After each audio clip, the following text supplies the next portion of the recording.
Good afternoon, everyone, and welcome to the webinar, Ketogenic Diet for Diabetes and Weight Management, hosted by the Office of Lifelong Learning and the Physician Learning Program at the University of Alberta.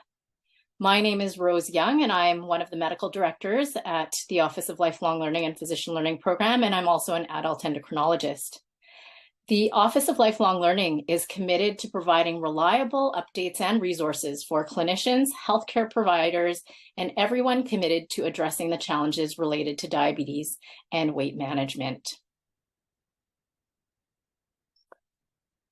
We acknowledge that we are on traditional territories across Canada of the many First Nations, Métis, and Inuit whose footsteps have marked these lands for centuries and continue to enrich our vibrant communities.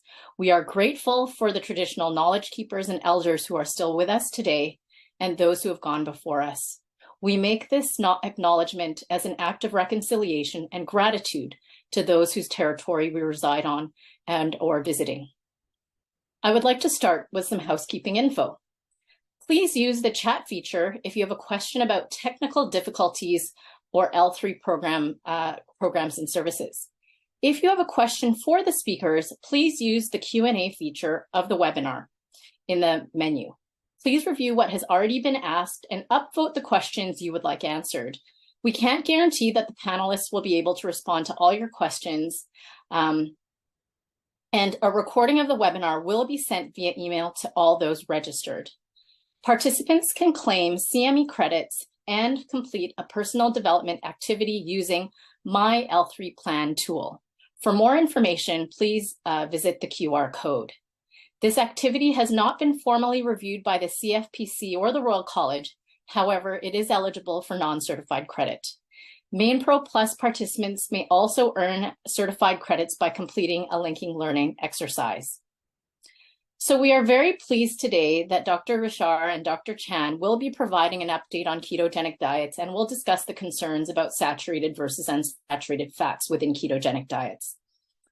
Dr. Caroline Richard is a registered dietitian and PhD, and an associate professor of human nutrition in the Department of Agriculture, Food, and Nutritional Sciences at the U of A, currently holding a Canada Research Chair in Nutritional Immunology. Dr. Richard's research interests focus on understanding how specific nutritional interventions can mitigate immune dysfunction related to chronic diseases, including obesity, insulin resistance, and type 2 diabetes. Dr. Cathy Chan is a professor of human nutrition and physiology at the U of A, and she has a long-standing interest in understanding how foods and dietary patterns such as low carb versus low fat can mitigate insulin resistance, a key component of metabolic syndrome. So thank you very much for your time, everyone, and welcome to our L3 webinar. Thank you, Rose, for the introduction. While I'm sharing my slide, I think Andrea will share a question with you. So if you can please answer the poll before we start, and then we'll come back to that question at the end.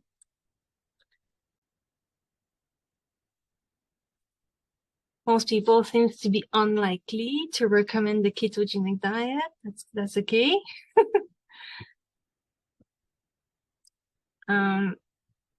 We'll see where we sit at the end. So maybe I can start. Hoping everyone can hear me well. So like Rose mentioned, today we're just going to be talking about the ketogenic diet and the different fat sources that we normally find in ketogenic diet. So first we'll provide an update on what is ketogenic diet and their impact in cardiovascular health, immunity, and inflammation. We'll discuss some concern about saturated fat versus unsaturated fat source within the ketogenic diet. And then we're going to talk about a clinical trial that we have ongoing in individuals with prediabetes or type 2 diabetes following a ketogenic diet, comparing different fat sources. So not surprisingly, we have an epidemic of obesity, and with obesity come a higher prevalence of diabetes or prediabetes. In Canada, it's highly prevalent. We have about 30% of the population living with prediabetes or type 2 diabetes. When looking at the immune system, obviously it's important for maintaining health, but it's also involved in the development of chronic diseases. So when we look at the immune system, often we can divide it into the innate and the adaptive immunity. And the innate is a fast, not specific type of response, whereas the adaptive immunity is specific and will develop memory towards pathogen. In our lab, we're mainly interested in the T cell for their cell-mediated immunity. But like I mentioned, when there's dysregulation in the immune system, it can lead to the production of a lot of inflammation, which is involved in the development of insulin resistance and therefore the development of chronic disease. In the context of obesity, with the increased adiposity, we have an excess recruitment and infiltration of immune cell, which become pro-inflammatory and start secreting inflammation or cytokine. And this will lead to insulin resistance and the development of type 2 diabetes, for instance. At the population level, there's different ways that we can assess the immune system. We can look at the prevalence or the risk of infection and hospitalization, or the prevalence of allergy or atopic diseases. That will give us an indirect measure of how well the immune system function. But we can also look at the different immune cell type and how they function, what they produce when we stimulate them. And that's what we're doing in our lab. When we look at how obesity and diabetes affect the immune system, we think that in the context of having lots of chronic inflammation, it's associated with an impaired T cell function, a lower neutrophil function, and also a lower response to vaccine. There's also some increased risk of atopic or allergy diseases that have been reported. And all of that obviously increase the risk of common infection, but also a worse course of infection, including to COVID-19 like we've seen recently. We just finished and completed the Nutrium study. The Nutrium study is a big clinical trial where we were trying to understand what caused what. So is it obesity, is it poor food habit, or is it hyperglycemia that impair the immune system in the context of obesity? And I know it's a busy slide, but here we can see that when we compare individuals across the spectrum of obesity, I'm hoping you can see my arrow. But starting from the lean group, when we compare individuals that have obesity but normal glycemia, donc still metabolically healthy, to individuals with obesity that have prediabetes or type 2 diabetes, we can see that it's really from the moment that you start developing hyperglycemia that you see a significant decline in T cell function. So for panel A, when we look at T cell proliferation, but also panel B, when you look at the IL-2 secretion, which is the proliferation marker for T cell, you can see that significant decline as soon as you start developing prediabetes and type 2 diabetes. Currently, when we look at the standard of care, what's recommended in an individual with prediabetes or type 2 diabetes, it's basically a low-fat diet. Low-fat diet, low in saturated fatty acid,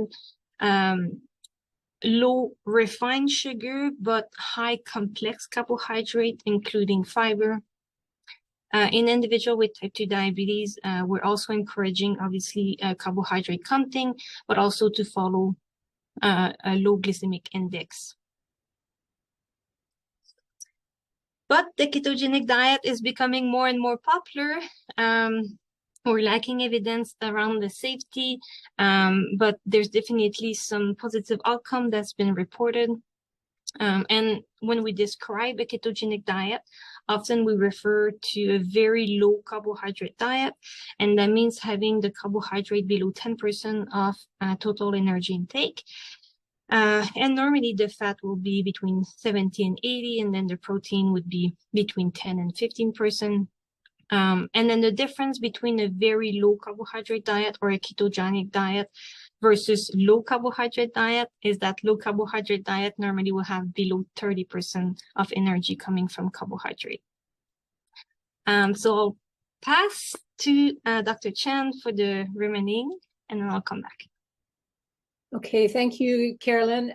I am very pleased to be here today to talk about ketogenic diet. There we go.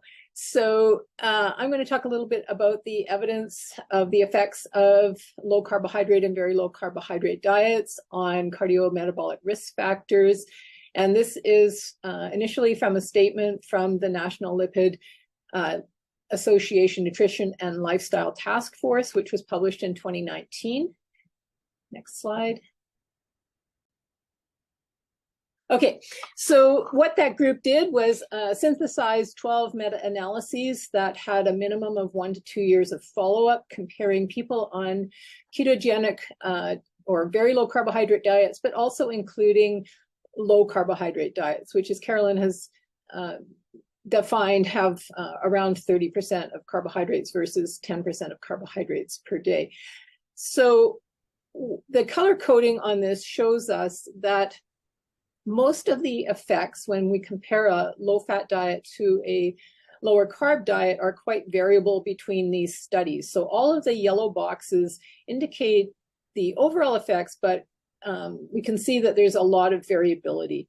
Whereas the red boxes indicate a more defined effect, but no difference between the low fat and the low carb diet. So for example, no effect on hemoglobin A1C, or no difference on hemoglobin A1C, a decrease resulting from both diets. And finally, the only example where a low carbohydrate diet was superior was in the measurement of high density lipoprotein cholesterol. And I should also point out that most of these studies were focused on adults with overweight and obesity, and there was less evidence from people who had type 2 diabetes. So the next slide. So the thinking around weight loss, in particular on low carbohydrate and ketogenic diets, is that it may be greater in the short term, but over that 1 to 2 year greater follow-up, the effects of the ketogenic diet seem to attenuate, so that there ends up being no difference between low-fat and low-carb diets. Initially, one hypothesis is that ketogenic diets increase energy expenditure while also reducing appetite and hunger sensations, which could favor weight loss on a low-carb diet. However, differences in compliance could also lead to attenuation of that effect. And at first, most of the weight loss is due to water, less water being retained. And people may also lose more lean mass on low carbohydrate diets, which could be a consideration for our older adults who are already beginning to lose muscle mass. But what about analyses that are limited to the very low carbohydrate or ketogenic diets only and not combining them with low carb diets? So these are two meta-analyses. One is a little bit older, about 10 years old, looking at 12 studies with a minimum of 1 year follow-up in comparison with low-fat diets. And looking at several cardiometabolic risk factors, we can see that there were statistically significant differences in several of these risk factors. But what was concerning was the increase in LDL cholesterol that was statistically significant relative to changes on a low-fat diet. And we can also see from this meta-analysis that, again, there was not much evidence in people who had both overweight and type 2 diabetes combined, so very few studies. A more recent meta-analysis has looked at 8 studies, again with a minimum 1 year follow-up, comparison to any other diet. And again, we see this trend towards higher LDL cholesterol, but there was superior increase in HDL cholesterol, superior decreases in triglycerides and A1C on ketogenic diets in that meta-analysis. Next slide. So just returning to our discussion about immunity and inflammation, what do we know about immunity and inflammation with respect to low carbohydrate or higher fat diets? So on one hand, beta hydroxybutyrate, which is one of the ketones, has been shown to exert anti-inflammatory properties. But on the other hand, saturated fatty acids are known to increase inflammation compared to unsaturated fat sources, such as the monounsaturated fatty acids or omega-3 fatty acids. And regardless of the method of weight loss, plasma C-reactive protein levels have been shown to decrease. So overall, the ketogenic diet may have benefits that are similar to diets lower in fat and may be suitable for some people, but is there a way to make them better so that we don't raise LDL cholesterol and promote inflammation? Next slide.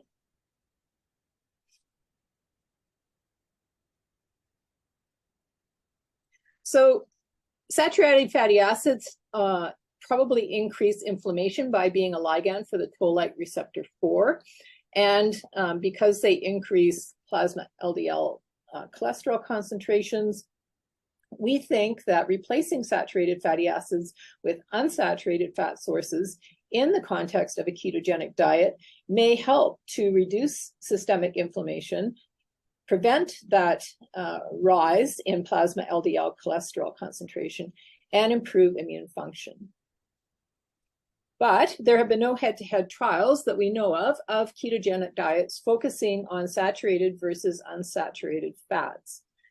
So that is what we are embarking on, a trial to test that hypothesis that a unsaturated fat such as canola oil will be superior to a traditional keto, which is typically rich in saturated fats. So I'm going to turn it back to Carolyn to describe the trial. Yeah, so just like Cathy just mentioned, in the current trial that we have, we're interested in comparing saturated versus unsaturated fat sources within the ketogenic diet. And we're using actually canola oil for one of our diet to provide unsaturated fat sources. Canola oil is rich in monounsaturated fatty acid, but also in omega-3, alpha-linolenic acid. It's also a crop of importance here in Canada.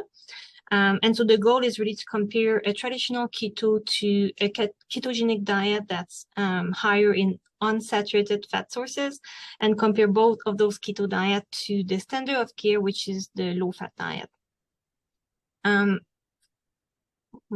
Okay, this is a busy slide, but just to say that obviously we have a screening process to recruit eligible participants.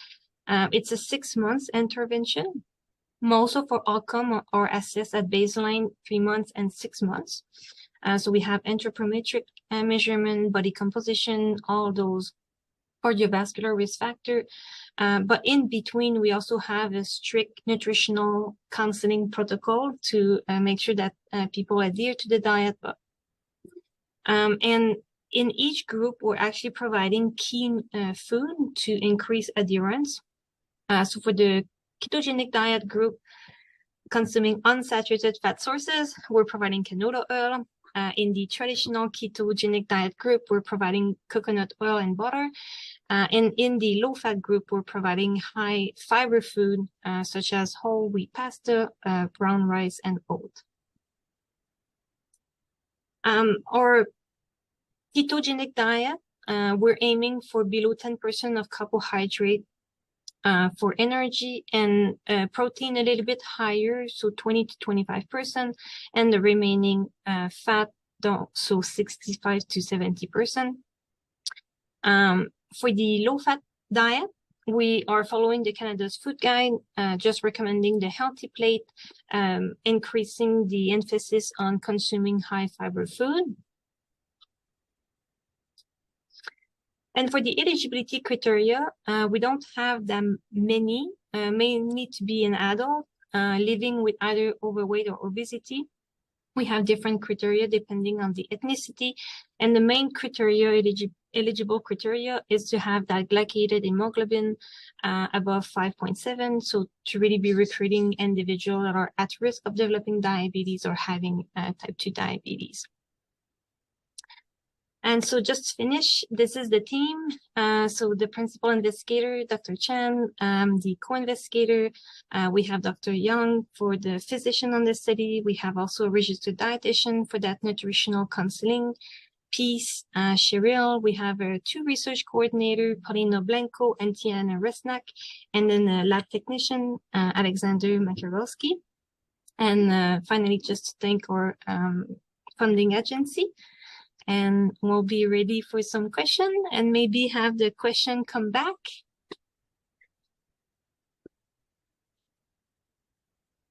Thank you very much. So I'm looking at the question and A box, and we'll wait for people to populate that. So one of the questions is, will participants be testing ketones? Yes, we're monitoring the ketone level throughout the study.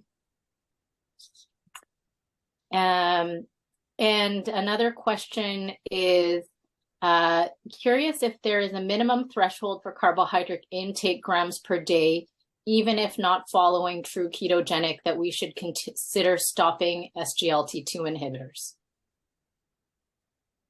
So maybe I'll answer that. So minimum threshold grams per day, I start to get nervous if people are eating less than 50 grams per day. I know some people might say less than 30, but I get nervous when people are less than 50 grams a day. And I would be stopping the SGLT2 inhibitors. But I welcome other clinicians out there to comment on what they're doing. Any DKA reported on the studies? So I imagine that's related to any studies on ketogenic diet, or is that this study? We haven't had any ketoacidosis in our study so far. Any other comment on ketoacidosis and ketogenic diet? There has been a meta-analysis that looked at compared safety of low-fat diets versus ketogenic diets, all adverse events, and there was no difference in the absolute number, and the number of adverse events was quite low in both cases. So I don't think that there was a surge in ketoacidosis. I don't think they mentioned it specifically, but it wasn't a big concern. What about the long-term effects of low keto diets or low carb keto diets, considering the restrictive nature of this diet? Maybe I can tackle this question. This is actually a big concern, and that's what we're seeing in the literature. Often people are following keto to really be losing weight at the beginning, but they don't necessarily see that as a diet that's sustainable in the long term. And so they see it as a diet for losing weight, and then they go back to their whole food habit, and then they gain the weight back. There's a way of probably consuming maybe not a ketogenic diet, but a low carb diet in general on the long term. But this is definitely something that people need to be mindful, when they go on keto, that when they stop, then there's a chance of regaining the weight. I'm not sure if that addresses the question. But it's really the same as with any weight loss diet, that compliance to the diet predicts the amount of weight loss and the sustainability of the weight loss. Yeah. Another question is, why use canola oil? There are many studies showing that canola oil is pro-inflammatory and highly processed, therefore exposing people to different risks.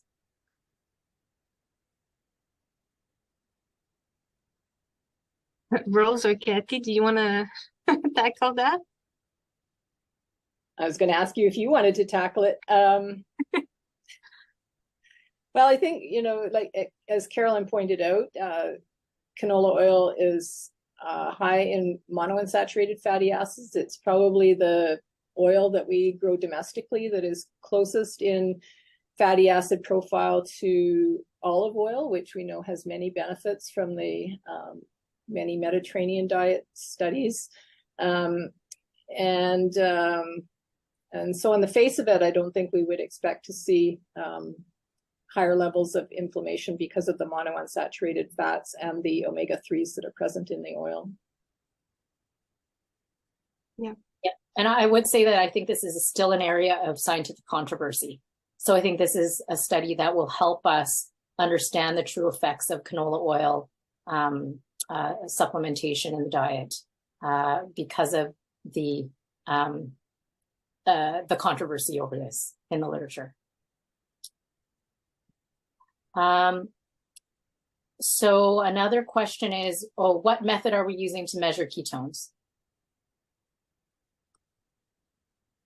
We have a handheld device, point of care testing device for ketones, I believe. Okay. Another question is, are you using cold pressed canola oil? I have heard that there was some concern about the processing of the canola oil in terms of being pro-inflammatory. No, we're just using regular off-the-shelf canola oil.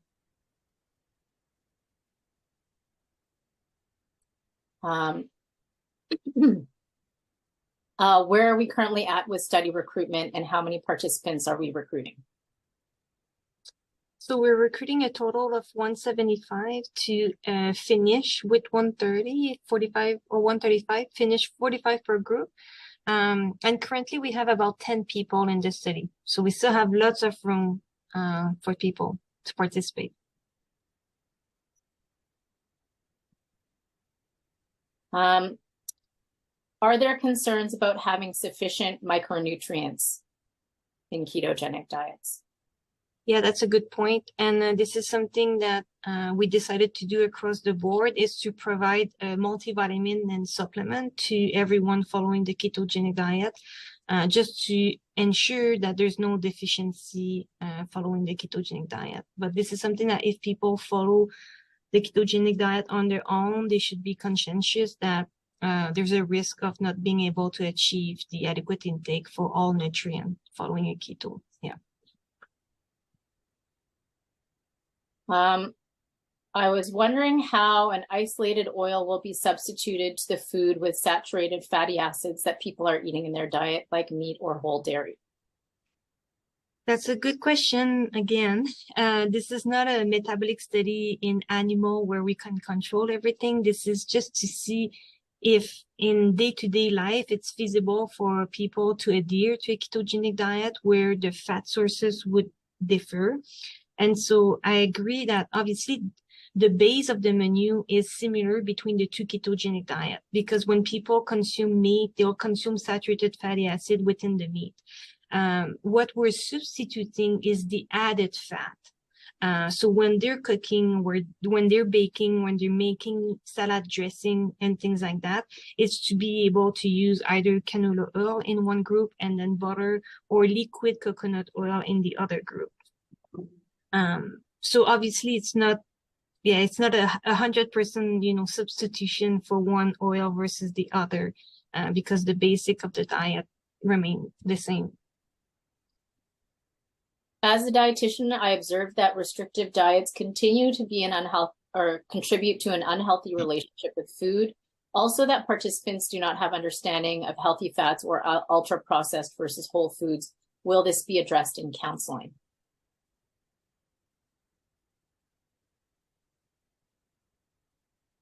Yes and no, in the sense that, I mean, during the counseling, obviously we encourage people to cook for themselves.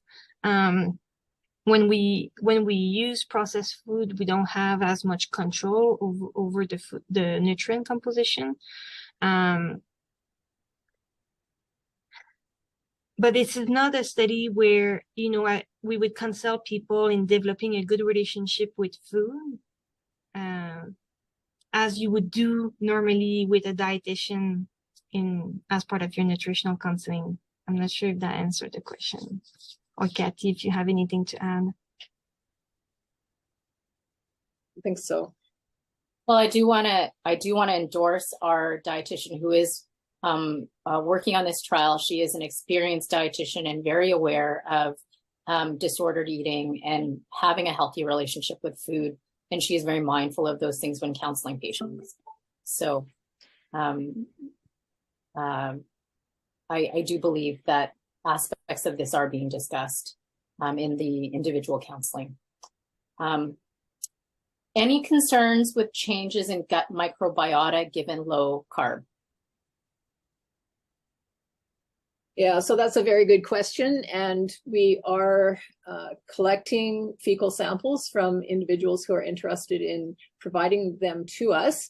And we are hopeful that we can get additional grant funding to look at that very question at the end of the trial. Is there a minimum volume of added fat that participants need to consume daily in the keto arms, I presume? No, it's not really about aiming for a target number. It's really about proportion of food and also following your satiety signal. But obviously we want people to have enough energy in their diet and not be losing, weight too rapidly, because that also have its long-term consequence. So it's about losing weight safely. And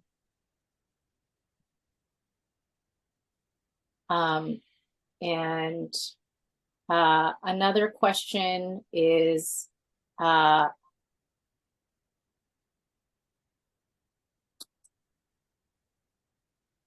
you expecting any differences in loss of lean muscle mass?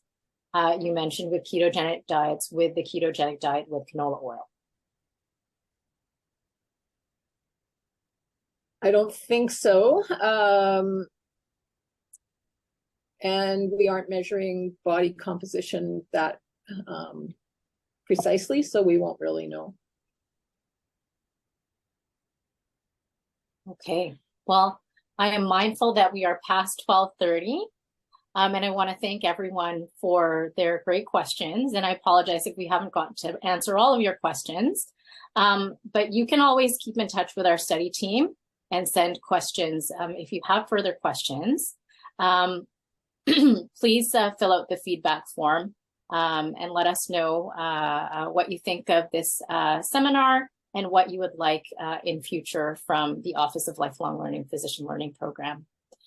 So thank you very much to our speakers, and thank you to everyone who attended. And look out in your email for the video recording and for a summary document on what you've learned today, as well as further information if you would like to refer participants to the Keto IM study. Take care, everyone. Thank you.